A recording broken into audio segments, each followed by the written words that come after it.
The human body can survive astonishing amounts of pressure, stress, neglect, even quiet betrayal.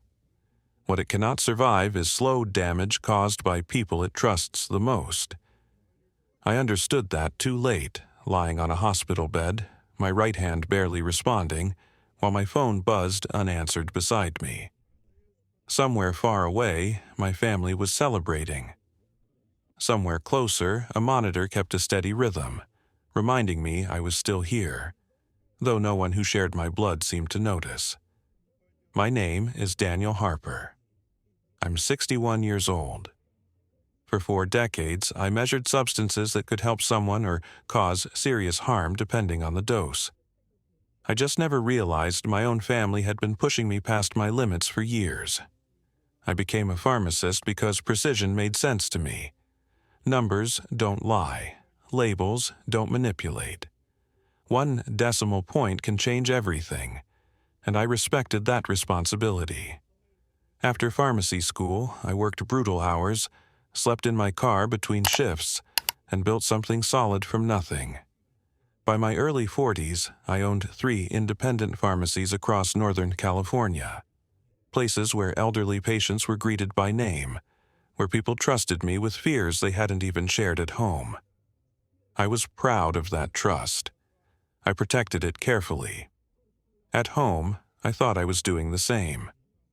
I met Evelyn when I was 27. She was a hospital nurse, calm, capable, admired by patients and colleagues alike. We married quickly. Our daughter Lauren came first, our son Ethan 3 years later. For decades, I believed we were a team. Imperfect, sure, but loyal. I worked 6 days a week so Evelyn could retire early. I paid for Lauren's wedding. I covered Ethan's education. I signed papers, funded temporary setbacks, invested in dreams that never quite became reality.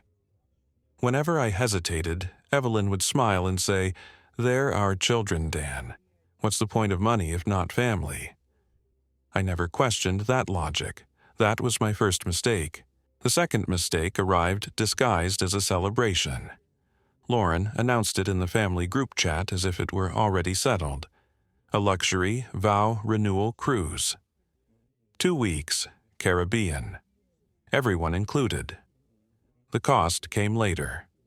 So did the assumption that I would handle it.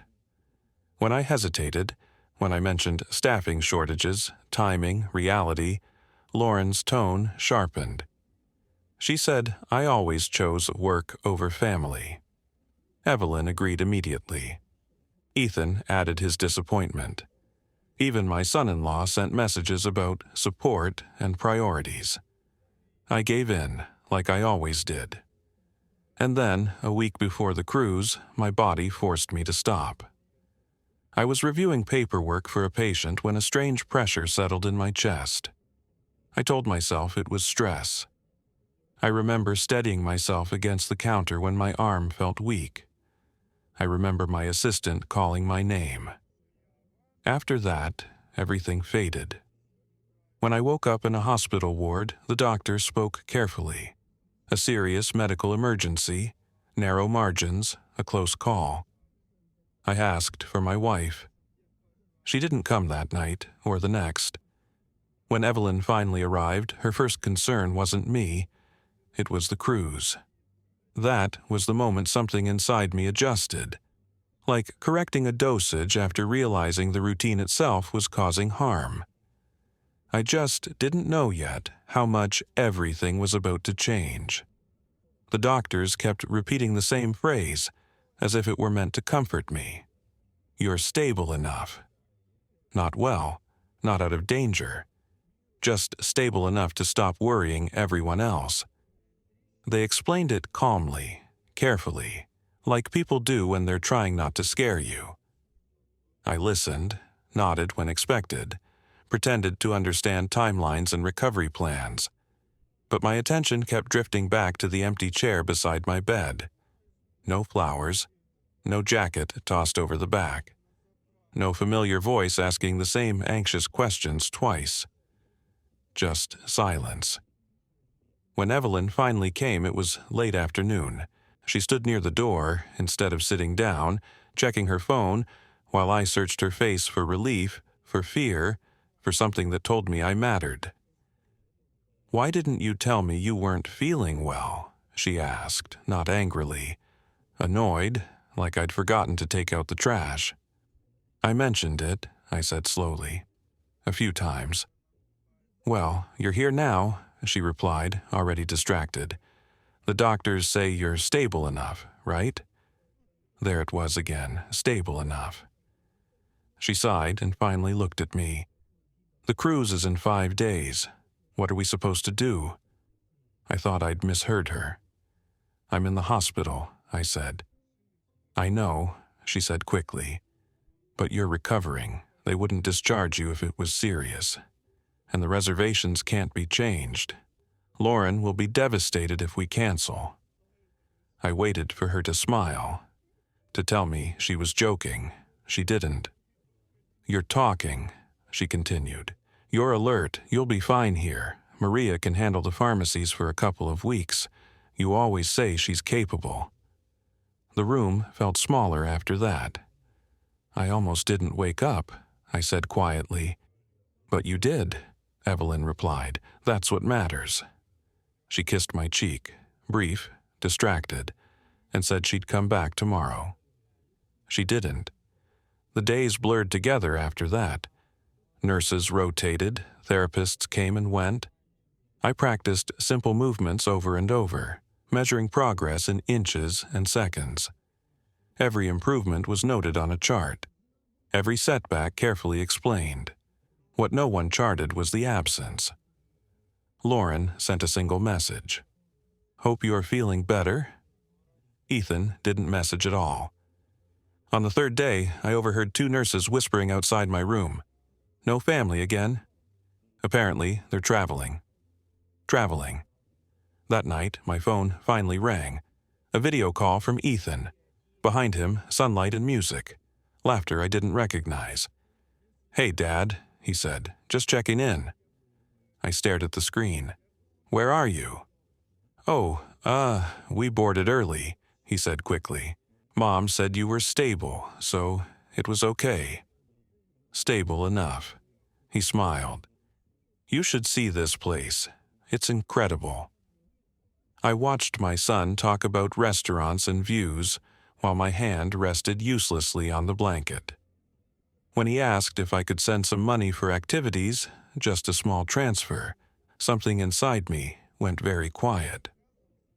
After the call ended, I lay there staring at the ceiling, replaying every conversation from the last few years. Every time I'd been told I was needed.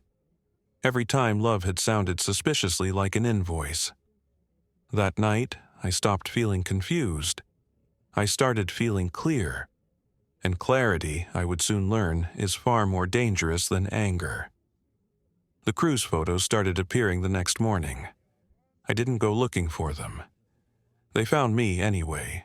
Notifications lighting up my phone, screen glowing against the quiet of the hospital room. Smiling faces, bright skies, glasses raised, captions about family and gratitude. There was one detail I couldn't stop noticing. In every photo, there was space where I should have been. An empty chair at a table, a gap in a group shot, a cropped edge where someone clearly stood just out of frame. No one mentioned why. On the 4th day, a social worker came by. She sat down carefully, like someone approaching a fragile subject. "Mr. Harper," she said gently, "we need to talk about your discharge plan." I nodded. "When can I go home?" She hesitated. "That depends. Do you have someone who can stay with you for a while?" "My wife," I said automatically. Another pause. "She hasn't returned our calls," the social worker replied. "And your children aren't listed as emergency contacts." The silence stretched. "I can manage," I said finally. She gave me a look that said she'd heard that sentence too many times before. Managing and being supported aren't the same thing. That afternoon, Maria came by after her shift. She brought coffee, a card signed by the staff, and a look of concern she didn't try to hide. "We've got things covered," she said quickly. "Don't worry about the stores." I realized then that the people who showed up weren't the ones who shared my last name. Later that evening, I called Evelyn. She answered on the third ring. Music and voices spilled through the phone before she moved somewhere quieter. "Daniel, I can barely hear you," she said. "It's hectic here." "Where is here?" I asked. "At Lauren's place," she replied. "We're packing. Everyone's excited." "I'm being discharged soon," I said. "I'll need help." A sigh. "We'll figure something out when we get back." "When is that?" "After the cruise." There it was again, spoken like a fixed law of nature. "Evelyn," I said carefully, "I was alone for days." "You weren't alone," she replied. "You had doctors, nurses, you're safe." "Safe?" I looked around the room, the machines, the blank walls, the empty chair. "I need my family," I said. "You're making this bigger than it is," she answered. "Please don't ruin this for everyone." She hung up before I could respond. That night, I asked for my laptop. I logged into my accounts just to look, I told myself. Just to reassure myself that everything was fine. It wasn't. Transfers I didn't remember approving. Recurring payments I didn't recognize. Accounts linked to other accounts. Quietly draining, month after month. Nothing dramatic, nothing obvious. Just enough to disappear if you weren't paying attention.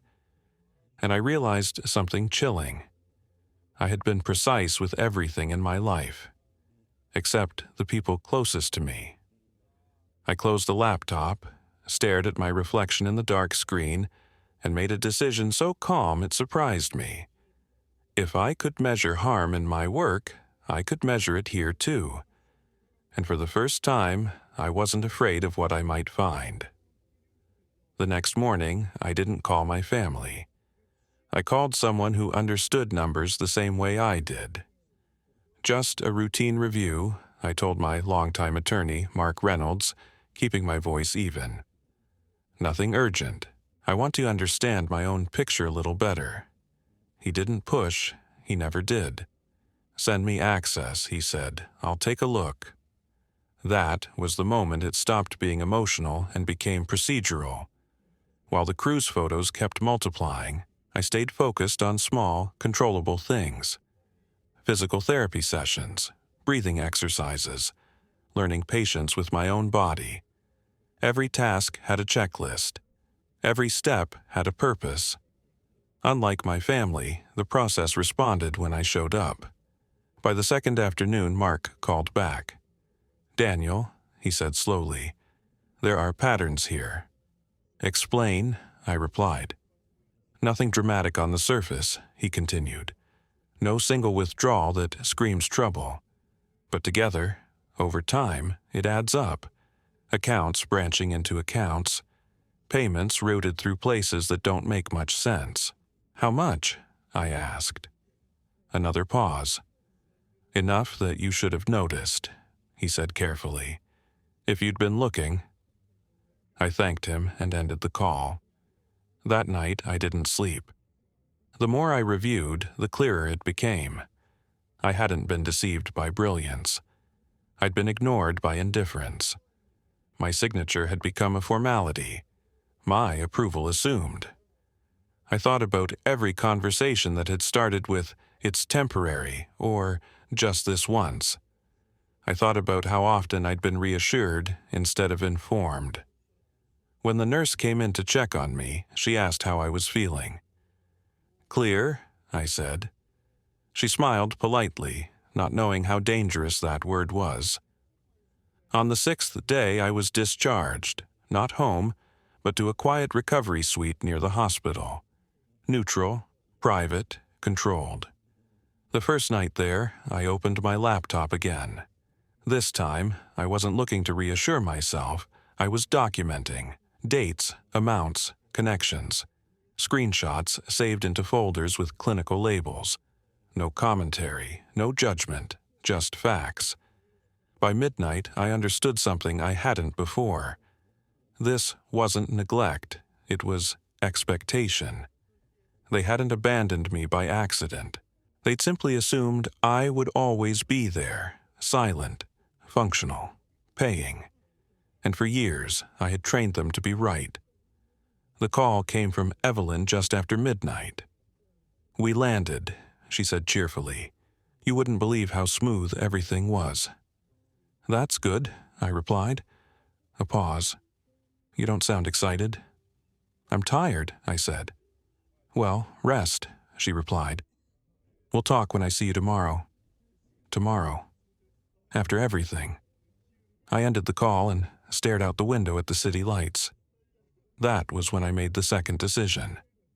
The first had been to look. The second was to stop being accessible. And once access is removed, truths have a way of surfacing fast. The first sign came the next morning. My phone vibrated once, then again, then didn't stop. I watched it from across the room while finishing breakfast, letting the screen light up and fade. Missed calls, messages stacking on top of each other, names I recognized instantly, because for years, those names had only appeared when something was needed. I waited. Eventually, I answered Evelyn. "There's a problem," she said immediately, no greeting, no concern. "My card isn't working." I took a sip of coffee. "Which one?" "All of them," she snapped. "This isn't funny, Daniel." "It's not meant to be," I replied. A sharp inhale. "I was at the store. People were waiting. Do you know how embarrassing that was?" "I imagine it was uncomfortable," I said evenly. There was a long pause, the kind that comes when someone realizes a familiar lever isn't responding. "You need to call the bank," she said. "Fix this." "I already did," I answered. Silence.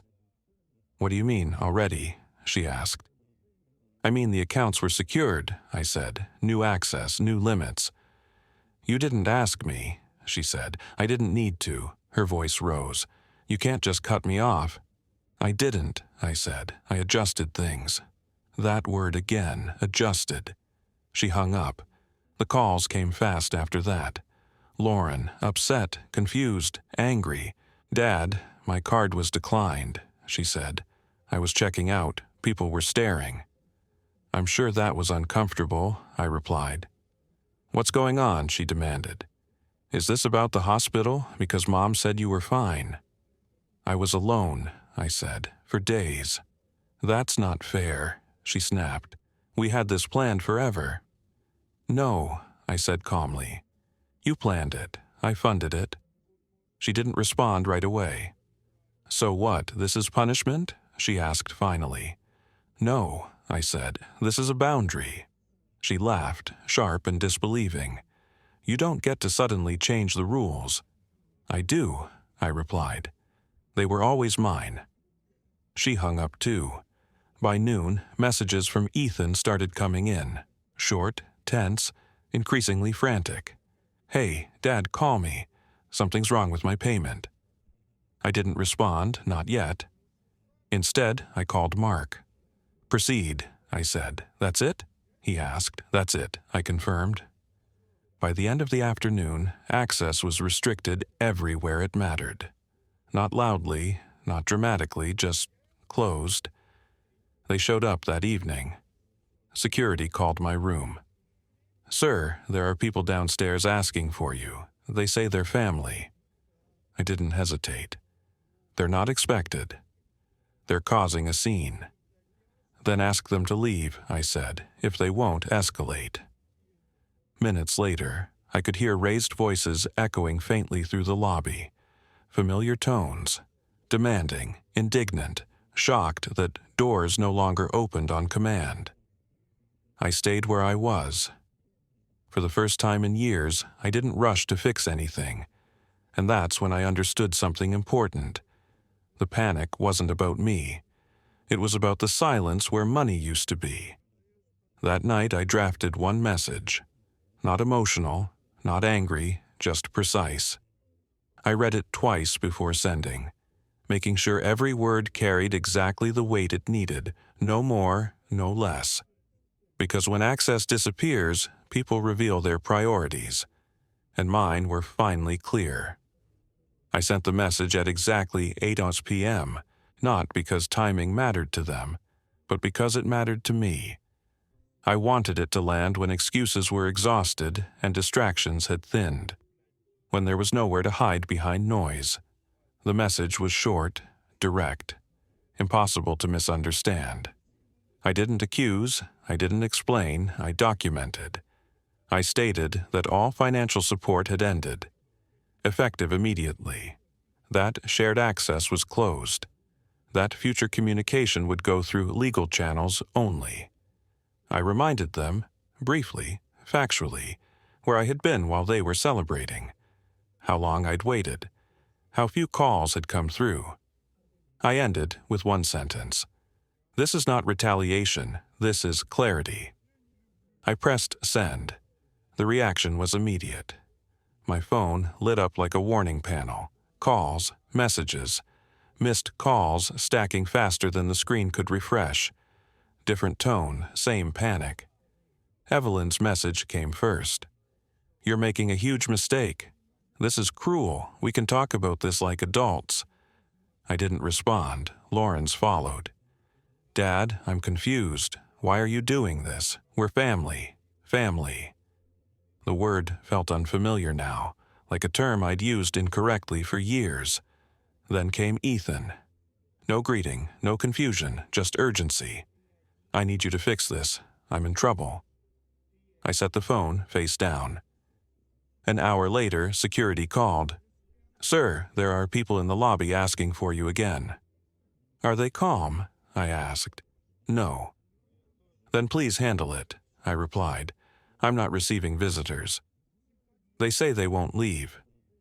Then escalate, I said. I'll document the incident. There was shouting downstairs. I recognized voices even through walls. Anger cracking into desperation. The sound of entitlement colliding with resistance. Eventually, it went quiet. I slept better than I had in weeks. The next morning, Mark called. They've retained counsel, he said. They're claiming you're acting irrationally. I smiled faintly. Do they have evidence? They have feelings, he replied. You have records. Proceed, I said again. By noon, formal notices were sent. Boundaries now backed by paper. By evening, the tone shifted. Evelyn's messages turned softer, apologetic, reflective. She suggested stress, misunderstanding, reconciliation. Lauren's became emotional. She talked about memories, about how much she'd always loved me. Ethan stopped messaging altogether, and that silence told me more than any words could. I stood by the window of the recovery suite, city lights reflecting off the glass, and felt something settle into place. Not relief, not victory, alignment. For years, I'd absorbed pressure quietly, convinced that endurance was the same as strength. I'd mistaken being needed for being valued. Now, with access gone and expectations broken, the truth was visible, and it was remarkably consistent. They didn't miss me. They missed what I provided. And once I saw that, I couldn't unsee it. The first report arrived 3 days later. It wasn't dramatic. No bold headlines, no shocking revelations written in red. Just a clean document, neatly formatted, with tables and timelines that told a story far more unsettling than any accusation ever could. Mark summarized it in one sentence. Daniel, he said, this wasn't careless spending, it was systematic. I asked him to send everything. I wanted to read it myself. The pattern was unmistakable once I stopped looking at each item in isolation. Small transfers, repeated regularly. Payments routed through accounts I didn't actively monitor. Expenses justified verbally, never in writing. Nothing that screamed wrongdoing on its own. Together, it painted a different picture. This wasn't about emergencies or support, it was about expectation. Lauren's business expenses had no corresponding income. Equipment purchased, then quietly resold. Courses paid for, never completed, always framed as almost there. Ethan's education timeline didn't line up with institutional records. Tuition payments continued long after enrollment ended. Rent amounts that exceeded market rates by wide margins. Money moving in directions I hadn't questioned because I trusted the explanation. And Evelyn, that was the hardest section to read, a separate account, quietly built over years. Modest amounts at first, then larger ones. Always timed after my busiest months when I was least likely to notice. Preparation, not for security, for exit. I closed the file and sat still for a long time. I wasn't angry, I was embarrassed. When Evelyn called that evening, her voice sounded careful, measured, as if she were stepping onto thin ice. "We need to talk," she said. "This has gone too far." "I agree," I replied. She exhaled. "You're not thinking clearly. You've been under stress. Anyone would overreact." "I'm thinking very clearly," I said. "That's the problem." She tried another approach. "You always handled the finances," she said. "If something got missed, that's not my fault." "It wasn't missed," I replied. "It was redirected." Silence. "You went through my accounts," she said finally. "Yes." "You had no right." "I had every right," I said. "They were joint." Her voice tightened. "This is going to destroy our family." I looked out the window before answering. "No," I said. "This revealed it." She hung up. The next escalation came faster than I expected. Lauren showed up at one of the pharmacies. Maria called me, her voice low. "She's upset. She's asking for you." "Is she causing a disruption?" I asked. "She's emotional." "Ask her to leave," I said. "If she doesn't, call security." A pause. "Are you sure?" "Yes." Lauren left before it went further, but the message was clear. They weren't ready to accept the new rules. Later that night, another email arrived, this one from a lawyer I didn't recognize. It accused me of being controlling, of creating dependency and then withdrawing support abruptly. It suggested my recent medical event had impaired my judgment. Mark's response was immediate and brief. "Please see attached documentation." He included timelines, records, statements, calm, undeniable facts. There was no reply after that. What surprised me most wasn't what I discovered. It was how little doubt I felt once I did. For years, I'd explained away discomfort as responsibility. I'd mistaken silence for peace. I'd believed that being needed meant being loved. But love doesn't require constant proof of usefulness, and family doesn't disappear when access is removed. That realization settled something deep inside me. I wasn't dismantling my life. I was reclaiming it. The final document arrived at the end of the week. Mark called instead of emailing. They were preparing to move assets, he said, slowly, quietly, after the cruise. I closed my eyes. "So this wasn't sudden," I said. "No," he replied. "This was planned." When I opened my eyes again, the room felt different, lighter, like something heavy had finally been named. "Proceed with everything," I said.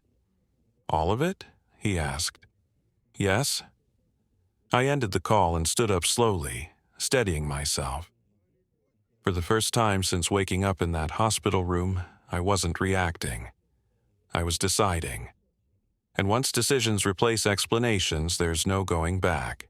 The papers were delivered on a Monday morning, not dramatically, not publicly, just envelopes placed into hands, signatures requested, timelines activated. Process doesn't ask permission. It simply moves forward.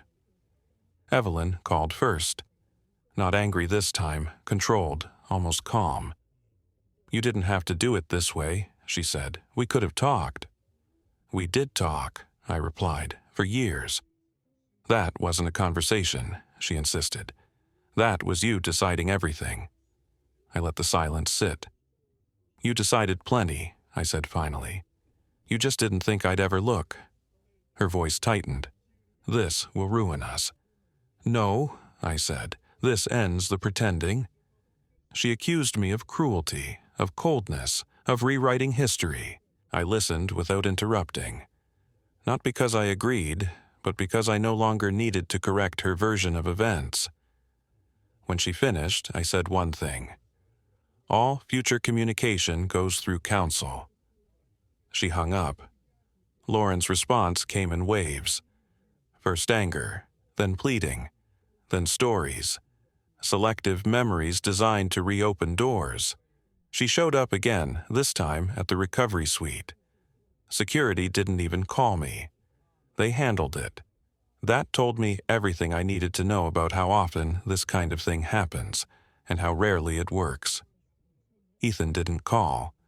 Instead, a message came from an unfamiliar number. I didn't know it would get this bad. I stared at the screen. Not, "I'm sorry," not, "I was wrong." Just regret that the system stopped working. I didn't reply. The legal steps moved faster after that. Access frozen, claims dismissed, narratives replaced by records. What surprised me most was how quickly their certainty collapsed once resistance appeared. They had built everything on the assumption that I would eventually give in. I didn't. And without that assumption, nothing held. A week later, I returned briefly to one of the pharmacies. Not to work, just to stand behind the counter again, to feel the weight of a place where cause and effect still mattered. Maria looked up and smiled. "Good to see you upright." "Good to be upright," I said. A customer recognized me, asked where I'd been, told me they'd missed my advice. It was a simple exchange, normal, human, and it struck me how strange it was that strangers had shown more concern than the people who shared my name. That evening, I sat alone in the suite and read through the final confirmations. Everything was in motion now. Irreversible. I didn't feel triumphant. I felt steady. There's a moment, after a long period of imbalance, when the body adjusts and you realize you're no longer compensating. No longer bracing for impact, you're just standing. That was this moment. They had exhausted every angle: emotion, guilt, pressure, appearance, and when none of it worked, they were left with the truth they'd avoided for years. I wasn't a resource. I was a person, and I was done negotiating my worth. The collapse didn't happen all at once. It never does. It starts quietly, missed payments, unanswered calls, doors that no longer open with familiar confidence. The kind of problems that used to disappear with a single request now lingered, unresolved. Lauren was the first to feel it. Without steady support, the life she'd built online began to thin. Fewer posts, less enthusiasm, smiles that didn't quite reach her eyes. She took a retail job. Temporary, she told people. Just until things stabilized. They didn't. Friends drifted when the dinners stopped being covered. Invitations slowed. Reality arrived in small, relentless doses. Ethan lasted longer than I expected. He always had a way of postponing consequences. But postponement isn't prevention. Eventually, the calls he'd been avoiding came due. He moved in with Evelyn, took work he'd once considered beneath him. Pride is expensive when you can't afford it. Evelyn fought hardest.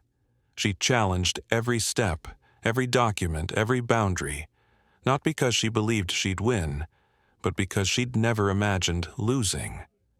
When the outcome became unavoidable, her anger turned inward, then outward, then quiet. Silence followed. For me, life narrowed and improved. I sold 2 locations, kept the first one. hired a manager I trusted, reduced my hours, learned what it felt like to stop proving my usefulness every day. I moved into a smaller place, overlooking the city. No history in the walls, no expectations attached to the address. The quiet was unsettling at first, then it became peaceful. Months passed. One evening, an email appeared in my inbox, Lauren's name. No subject line. She didn't ask for help, she didn't ask for money, she apologized. She wrote about exhaustion, about becoming aware of how much she'd taken without noticing, about how easy it had been to confuse access with love. She didn't ask me to fix anything. She asked if, someday, I might be willing to talk. I didn't respond right away. I read it more than once. I learned something important during that time. Distance doesn't heal everything, but it clarifies. When the noise fades, patterns become visible. And once you see a pattern clearly, you can decide whether to step back into it or walk another direction. I wasn't ready to decide yet, but for the first time, I knew I didn't have to rush. One afternoon, I sat by the window, watching the city settle into evening, and felt something unfamiliar. Contentment. Not happiness, not relief, balance. I had spent years adjusting myself to compensate for others. Now I was finally standing without leaning, and that, I realized, was the real outcome of everything that had happened. Not loss, alignment. The last message came months later. Not a demand, not an emergency. Just a few lines, carefully written. Lauren again. She said she understood now that rebuilding trust wasn't about time. It was about behavior. She said she was working steadily, paying her own bills, learning to sit with discomfort instead of escaping it. She didn't ask to meet, she didn't ask for forgiveness. She said she wanted to live differently, whether I was part of her life again or not. I read it once, then again, and for the first time since all of this began, I didn't feel pressure to respond immediately. That was the final lesson. Urgency had ruled my life for decades. Every request framed as critical. Every delay treated like failure. I had been trained, slowly, quietly, to believe that love was measured by speed and sacrifice. But real care doesn't demand immediacy, and real connection survives patience. I still work a few days a week, not because I have to, but because I want to. I choose my hours, I choose my pace. I leave when I'm done. I walk more, think more, listen more. I've learned how quiet the world becomes when you stop explaining yourself. I haven't rebuilt the family that existed before. That family depended on imbalance. What I've built instead is smaller, steadier, and honest. It doesn't require constant maintenance or justification. It doesn't collapse if I say no. And maybe, someday, it will include my daughter again, on new terms with clear boundaries, at the right pace. Or maybe it won't. Either way, I'm no longer afraid of the answer. For years, I believed strength meant endurance, that love meant giving without limit, that responsibility meant silence. I was wrong. Strength is knowing when enough is enough. Love is presence, not provision, and responsibility includes protecting yourself. I spent my life measuring what was safe and effective for others, carefully, precisely. I finally learned to apply that same discipline to my own life. Not too much, not too little, just the right amount.